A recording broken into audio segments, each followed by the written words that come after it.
Saudações a todos os ouvintes da Universitária FM. Eu sou Bosco Arruda, professor titular aposentado do Departamento de Engenharia de Produção da UFC, e este é um programa de iniciativa da DUFSE, Seção Sindical do Sindicato Nacional dos Docentes de Nível Superior, ANDES, cuja diretoria de assuntos de aposentados eu tenho a honra de ter assumido na gestão 2023-2025, a DUFSE nas lutas, que tem na presidência a ilustre e combativa professora Irenise Oliveira. O programa Vivenciando a Academia, histórias marcantes nas universidades federais do Ceará, objetivo entrevistar docentes aposentados ou com tempo de aposentadoria, mas ainda na ativa. Pretende-se que os relatos de histórias marcantes nas universidades federais do Ceará, UFC, UFCA e Unilab, demonstrem a importância dos trabalhos dos docentes das universidades públicas e gratuitas no desenvolvimento de suas ações, suas áreas de especialização e dos setores nacionais das ciências básicas, tecnológicas, agrárias, de saúde e humanas, principalmente no que concerne ao desenvolvimento regional. A entrevistada de hoje é a professora titular aposentada do Departamento de Economia Doméstica da UFC, Gema Galgani Silveira Leite Esmeraldo. Possui graduação em Economia Doméstica pela UFC, mestrado em Educação Popular pela Universidade Federal da Paraíba e doutorado sanduíche em Sociologia na UFC e na Escola de Altos Estudos em Ciências Sociais, França, Paris. Atuou como professora dos programas de pós-graduação em Desenvolvimento e Meio Ambiente, PRODEMA, e Políticas Públicas, até o ano 2020. Tem vasta atuação nos campos de pesquisa, ensino e extensão, em agroecologia, dos feminismos, do semiárido e de políticas públicas. Participou da criação e foi coordenador do Núcleo de Estudos e Pesquisa sobre Gênero, Idade e Família, o NEGIF. Também coordenou a Rede Feminista Norte e Nordeste de Estudo e Pesquisa sobre Mulher e Relações de Gênero, REDOR. Seus trabalhos foram feitos em parceria com universidades federais, o FESA e a Universidade Federal do Piauí, e outras entidades federais, como o Ministério do Desenvolvimento Agrário e o INCRA. É também palestrante e escritora de livros e artigos científicos com mais de 60 artigos publicados, alguns nas línguas inglesa, espanhola e francesa. Atualmente está vinculada ao programa de pós-graduação da Fundação Oswaldo Cruz, Fiocruz, onde realiza pesquisas e orienta estudantes de mestrado. Também realiza formação com mulheres camponesas e trabalhadoras rurais, junto a movimentos sociais rurais e organizações não governamentais, como CETRA e SPLA. Boa noite, professora Gema. Obrigado pela participação neste programa. Gostaria de iniciar esta entrevista, bate-papo, com a seguinte pergunta. Onde nasceu e estudou até a tua formação pré-universitária, se seguiu algum exemplo familiar e se foi influenciado por alguma professora?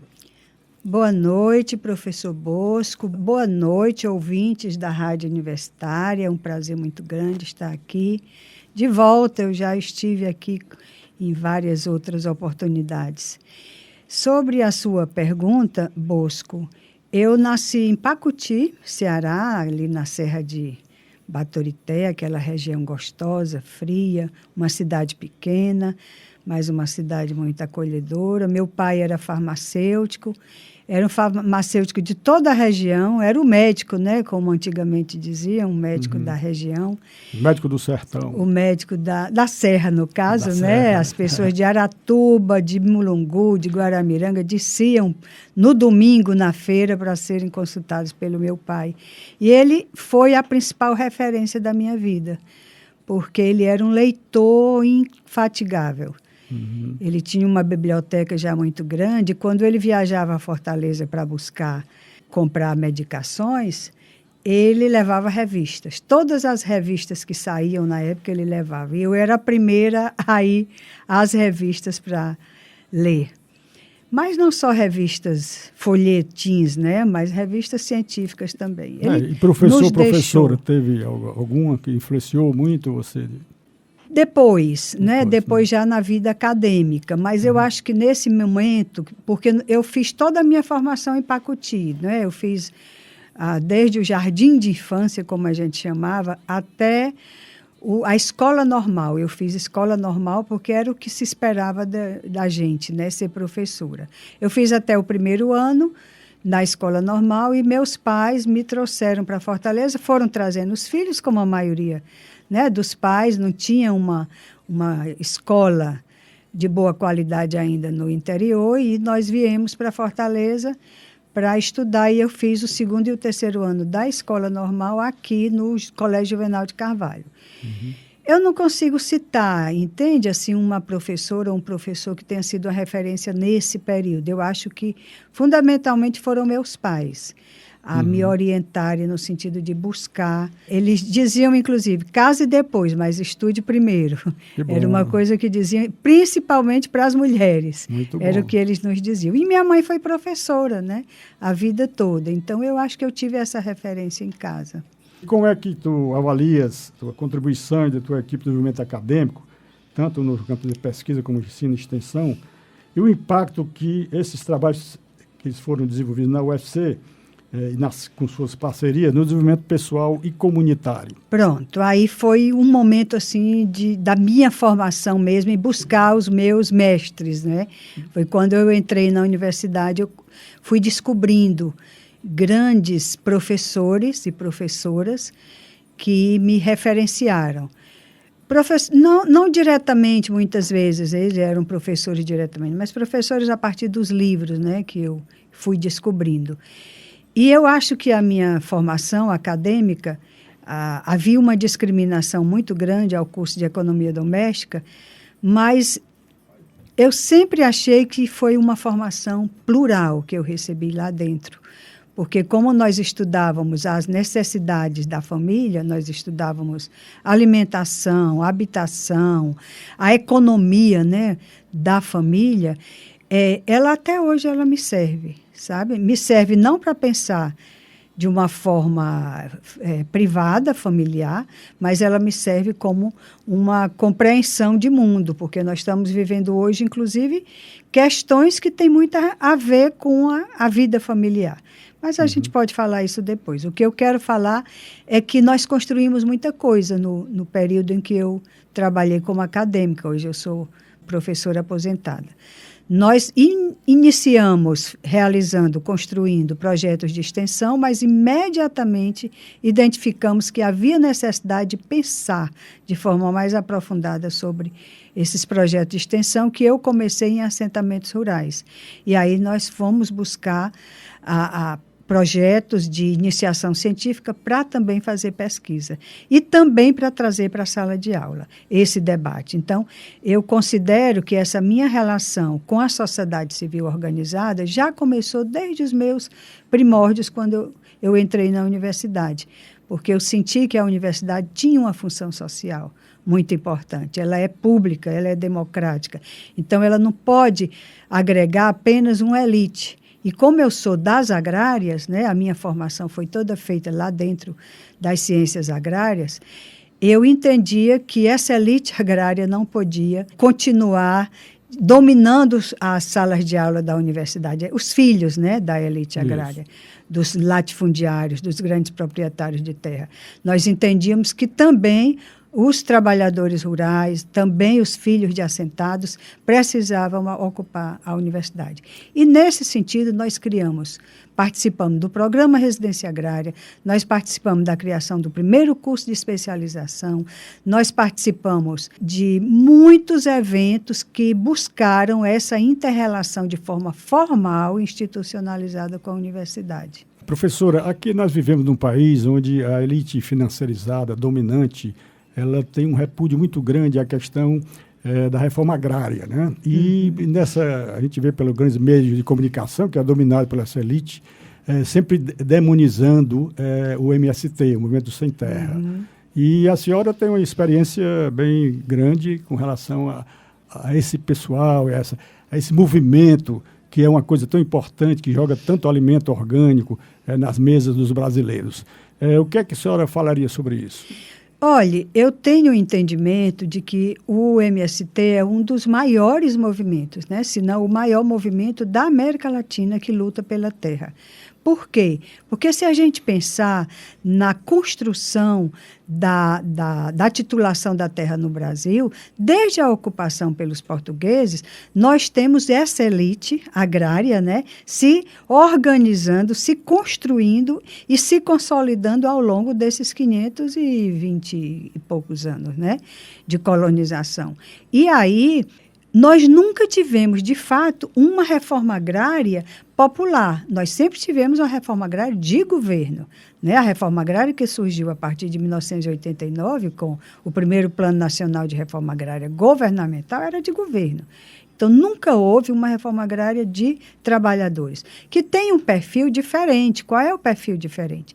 De fato, é democratizar a terra, de fato, é mudar o modo de produção, um modo de produção que significa uma produção monocultural, uma produção de commodities para exportação, uma produção que proteja o meio ambiente, mudar esse modelo para um modelo onde o modo de vida, o modo de produção reconheça as formas de existência das famílias e, principalmente, trazendo uma produção agroecológica, trazendo uma produção de alimentos saudáveis, trazendo uma produção para o mercado interno, para que a gente possa ter outras opções para além da economia, do agronegócio, que tem trazido para a mesa os alimentos que não são alimentos, né? Os produtos ultraprocessados. Nesse tópico aí, uma das coisas que muita gente não sabe, mas eu acho que é bom esclarecer, que, por exemplo, se a gente pegar a questão da soja, né, que são esses produtos que são comercializados mundialmente, né? Uhum. Eles dominam, são 4 grandes multinacionais que dominam a distribuição. Eles compram, eles investem na produção um pouquinho ali, a turma produz, eles compram. E como eu sou da área de logística, né, a gente sabe que quem domina uma cadeia é quem realmente distribui. Né? Não é só... Você tem um âncora, mas se aquele âncora ele tem insumos e tem produtos, né? Uhum. Se não tiver uma distribuição boa, ele não vai se dar. E quando você distribuir a nível mundial é uma coisa muito complicada. Então, essas 4 multinacionais normalmente dominam a questão da soja, produção, às vezes milho, às vezes álcool, né? A semente, que é fundamental, os transgênicos, as sementes transgênicas. São muitas coisas. Aquilo que eles chamam de defensivos, mas que são os agrotóxicos, são dominados por esses Então, são lobbies fortíssimos, porque eles são, normalmente, grandes lobbies estrangeiros, financeiramente.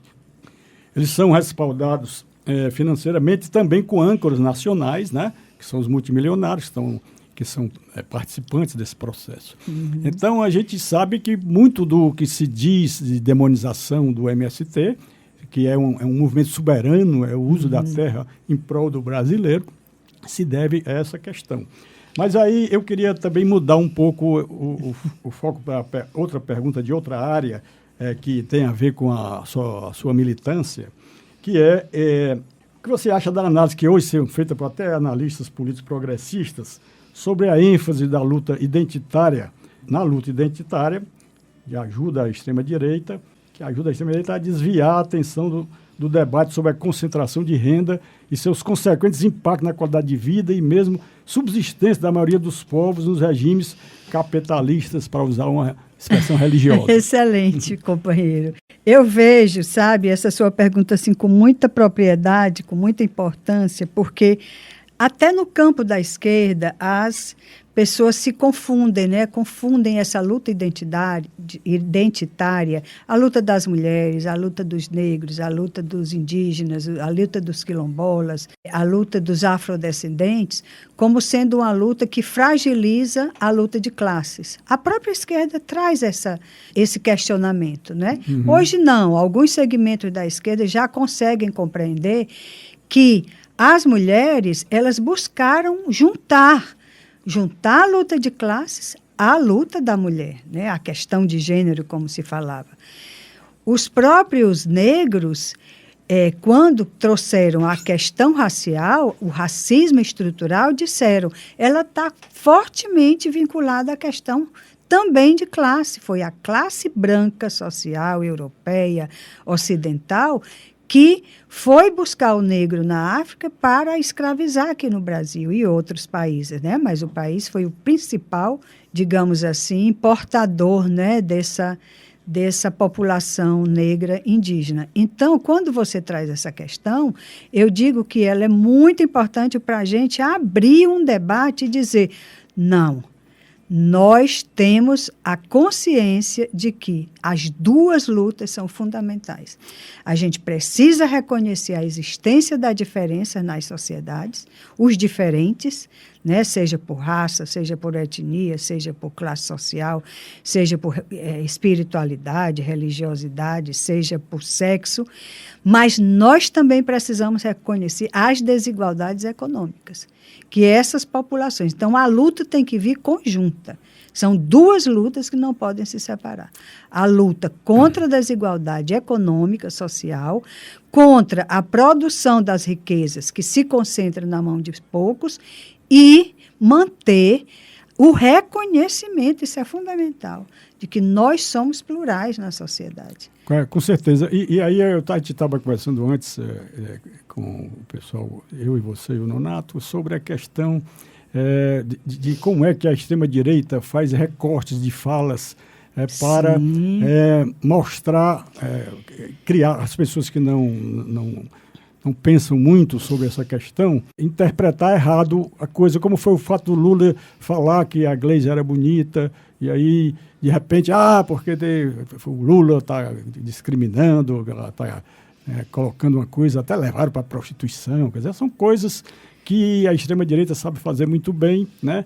Uhum. E as pessoas que não veem o todo da fala, elas acabam interpretando errado aquilo que é dito ou é ouvido nas redes sociais. O que é que você diria sobre isso?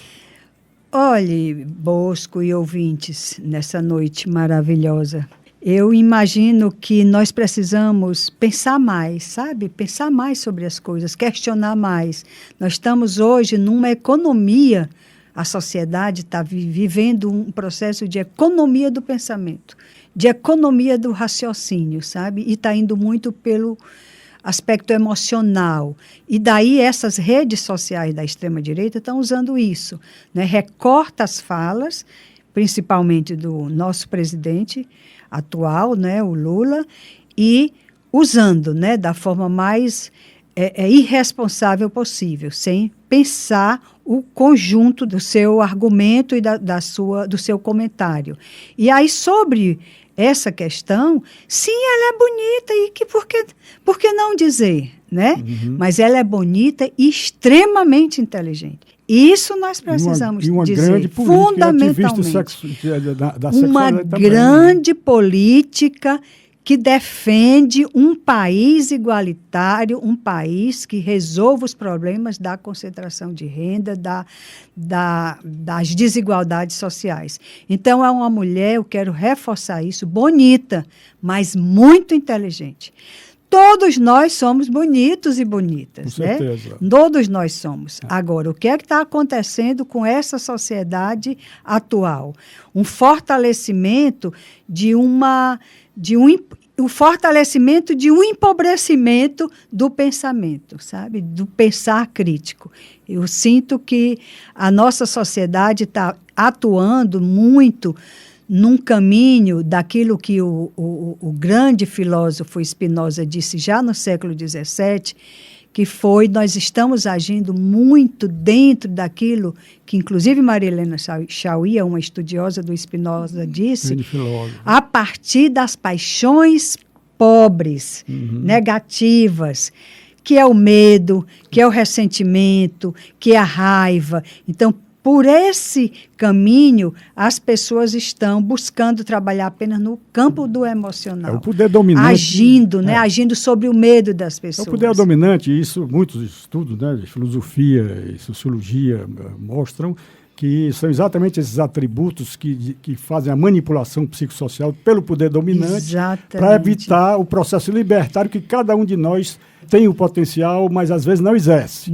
O processo libertário está na gente acreditar na fonte da informação, ver se ela tem credibilidade e raciocinar se realmente vê o contraditório, se realmente aquilo coere com a verdade. Exato, não é isso? Meu amigo. Agora, pegando esse gancho, professora, eu queria perguntar como é que você vê a importância dos sindicatos na defesa dos direitos da formação de visão de mundo, exatamente dessa política social e cultural, do processo libertário dos docentes e das docentes que influenciam, tem uma área de influência muito grande sobre a juventude nacional. Com certeza, meu amigo, o sindicato, o movimento sindical, esse conjunto, né, de sindicatos, eles necessitam ter um espaço para se colocar na sociedade. Hoje, mais do que nunca, o movimento sindical precisa ir para as ruas para falar aquilo que compreende sobre esse conflito capital-trabalho, que não é só mais um conflito capital-trabalho. Hoje o conflito é capital-vida. É a vida que está em jogo hoje. No momento em que a gente traz para a sociedade o debate ambiental, no momento em que a gente traz para o debate a sustentabilidade do planeta, não é só o trabalho que está em risco mais, não. Até porque hoje o trabalho, nós temos uma diversidade de trabalho que precisa ser reconhecido pela sociedade. Então, mais do que nunca, o movimento sindical ele está desafiado a se compreender não só nessa relação de pensar um mínimo equilíbrio entre capital e trabalho, mas ele precisa pensar que hoje o desafio maior é a existência, e não só humana, né? Não só da humanidade, mas a existência de todas as... Né?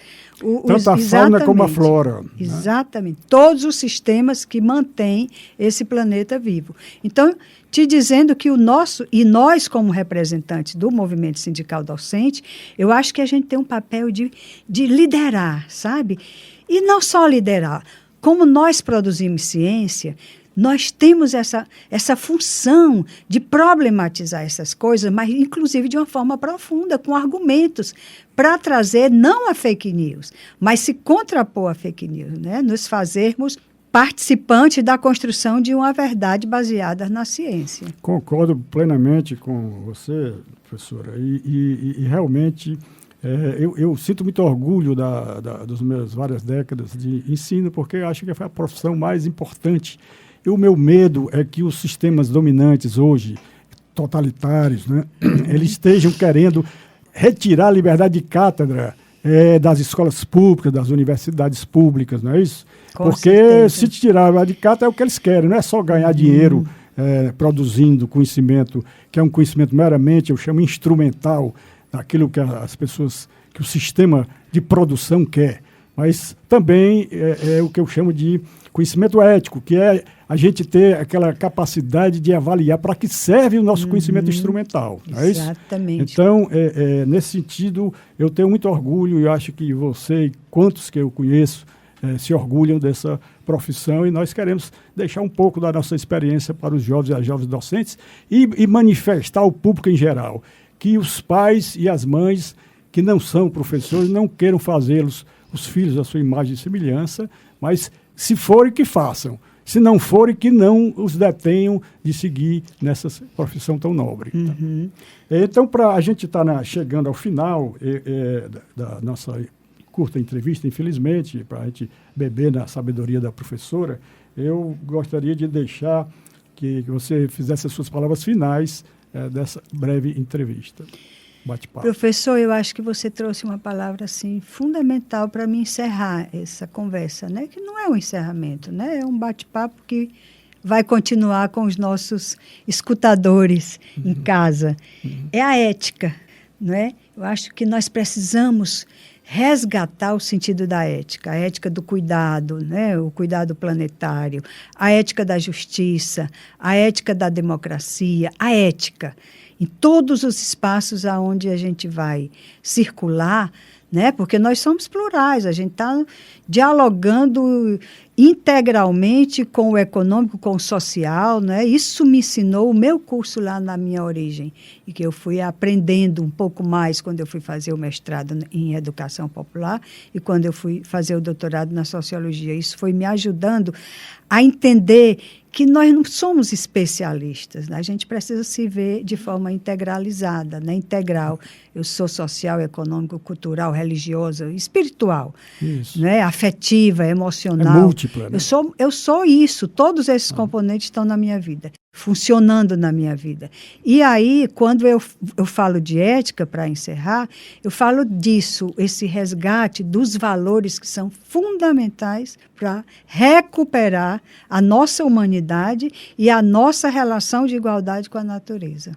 Existem muitas definições de ética, mas eu poderia definir ética, assim, pensando agora, nesse momento, como ética sendo a conduta que leva à sustentabilidade e à evolução da fauna e da flora deste planeta. Podia ser uma definição de ética, não é isso? Poderia. Com isso, então, eu agradeço bastante a participação, renovo o agradecimento da Dúlcia, a participação da professora, e desejo boa noite e saudações finais ao nosso público. Então, boa noite.